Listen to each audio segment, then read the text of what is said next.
হসপিটালের আইসিইউতে শুয়ে শুয়ে কাতরাচ্ছে অনেকে।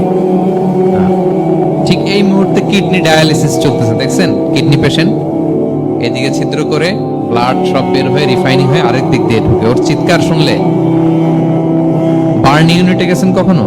আগুনে পোড়া রোগী, আপনার তো অনেক কিছু নাই, আমার এটা নাই ওইটা নাই, আল্লাহ এটা দিল না, এটা নিয়ে আসেন। আপনি বার্ন ইউনিটে একদিন যায়েন, তাহলে বুঝবেন যে আল্লাহ আপনাদের কত শান্তিতে রেখেছে। না খেয়ে কয় রাত কাটিয়েছি আমরা, বলেন তো? কত লোক বাড়ি ভাড়া পরিশোধ করতে পারে না, ঋণের বোঝায় জর্জরিত, দুরারোগ্য ব্যাধিতে আক্রান্ত, ক্যান্সারের লাস্ট স্টেজে।